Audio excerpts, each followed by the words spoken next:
చంద్రబాబు నాయుడు గారికి గట్టిగా హితవు పలుకుతా ఉన్నా. మీరు చేస్తూ ఉన్నది చాలా అంటే చాలా దౌర్భాగ్యమైన పని. తప్పుడు పునాదులకు మీరు వేస్తూ ఉన్నారు, తప్పుడు పునాదులు వేస్తూ ఉన్నారు. ఇది రేపొద్దున వృక్షం అవుతుంది. మీరు చేసే ప్రతి పని మీకు చుట్టుకుంటుంది. మీరు గ్రామాలలో ఈరోజు మీరు తీసుకొచ్చే ఈ కక్షలు, కార్పణ్యాలు, ఈ మాదిరిగా చేయడాలు, దుర్మార్గాలు ఇవన్నీ కూడా రేపొద్దున మీకు చుట్టుకుంటాయి.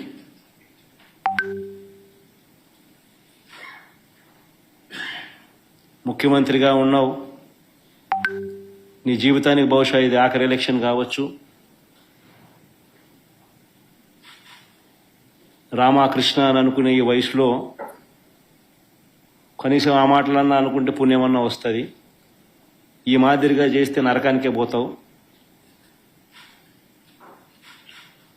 ఇప్పటికైనా మార్పు తెచ్చుకో చంద్రబాబు అని హితవు పలుకుతా ఉన్నా.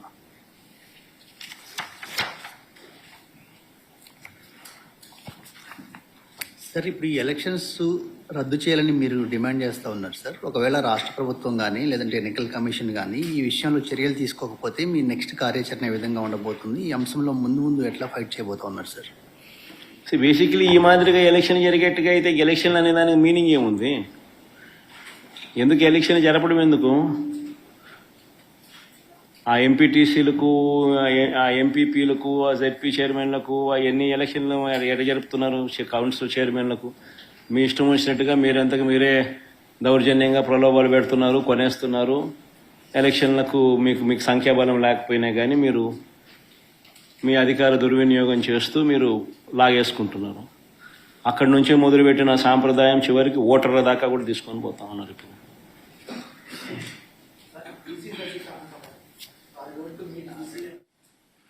ఇవన్నీ కూడా అంటే అన్ఫార్చునేట్గా స్టేట్ ఎలక్షన్ కమిషన్ అన్నది ఒక డమ్మీ పాత్ర కన్నా దారుణమైన పాత్ర పోషిస్తూ ఉంది. ప్రజాస్వామ్యాన్ని కాపాడవలసిన బాధ్యత గల స్థానంలో ఉన్న వ్యక్తులు నిజంగా ఇంత దిగజారిపోయిన పరిస్థితుల మధ్య ఈ వ్యవస్థ నడుస్తూ ఉంది. Very unfortunate. ఖచ్చితంగా న్యాయ పోరాటంలో భాగంగా కోర్టులకి ఇవన్నీ చూపిస్తాం, కోర్టులకి ఇవన్నీ వేస్తాం. అందుకని వాళ్ళిద్దరు కూడా ఈరోజు వచ్చింది కూడా కోర్టులో వేయడానికే వచ్చినారు. ఇద్దరు జెడ్పీ టీసీ అభ్యర్థులు కూడా కోర్టులో వేయడానికే ఇక్కడికి వచ్చినారు. ఈ డీటెయిల్స్ అన్నీ తీసుకొని పోయి వీళ్ళు కోర్టులో వేస్తారు. న్యాయస్థానం ముందర ఇవన్నీ కూడా ఉంచడం జరుగుతుంది. డిమాండ్ వుడ్ బి కేంద్ర బలగాల చేత, కేంద్ర బలగాల ఆధ్వర్యంలో ప్రజాస్వామ్యబద్ధంగా ఎన్నికలు జరిగించాలి అన్నది డిమాండ్ ఉంటుంది. ఆ డిమాండ్తోనే కోర్టుకు కూడా ఆశ్రయించడం కూడా జరుగుతుంది.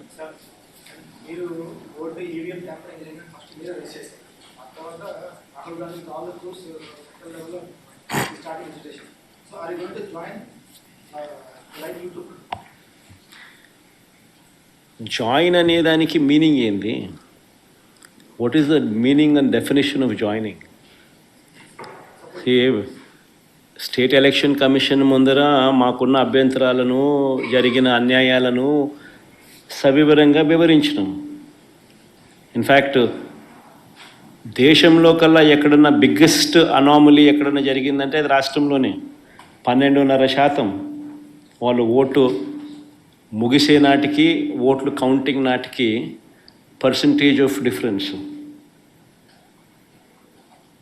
హైయెస్ట్ ఇన్ ద కంట్రీ బహుశా ఆంధ్ర రాష్ట్రంలోనే జరిగింది. 12.5%. అంటే దాదాపుగా 48 లక్షల ఓట్లు. ఆ స్థాయిలో జరిగినప్పుడు అది ఎలక్షన్ కమిషన్కి మన ప్రజెంటేషన్లో మా వాళ్ళంతా పోయి ఇచ్చినాం. ఎలక్షన్ కమిషన్కి చెప్పినాం. వాళ్ళు ఇప్పుడు ఇంటెన్సివ్ సర్ అనే అది ఉంది కదా, స్టేట్ ఇంటెన్సివ్ ఏం సార్ అంటే ఇంటెన్సివ్ రివిజన్ ఏదైతే ఎక్సర్సైజ్ ఉందో అది ఆంధ్ర రాష్ట్రంలో కూడా మేము చేస్తాము అని చెప్పి కూడా సానుకూలంగా చెప్పినారు. కానీ at the end of the day అన్ఫార్చునేట్గా ఏం చేయగలుగుతాం? ఏదైనా కానీ ఈ రాహుల్ గాంధీ అనే వ్యక్తి ఏదైతే చెప్తా ఉన్నారో, ఎందుకు ఈ రాహుల్ గాంధీ అనే వ్యక్తి ఆంధ్ర గురించి ఎందుకు మాట్లాడడం లేదు చెప్పు. చంద్రబాబు నాయుడుతో హాట్ లైన్లో టచ్లో ఉన్నాడు కాబట్టి మాట్లాడడం.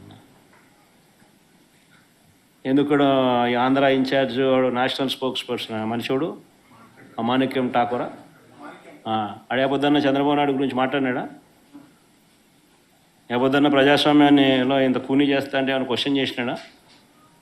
చంద్రబాబు నాయుడు ఇన్ని స్కాములు చేస్తున్నాడు, కంటి ముందర కనపడుతుంది.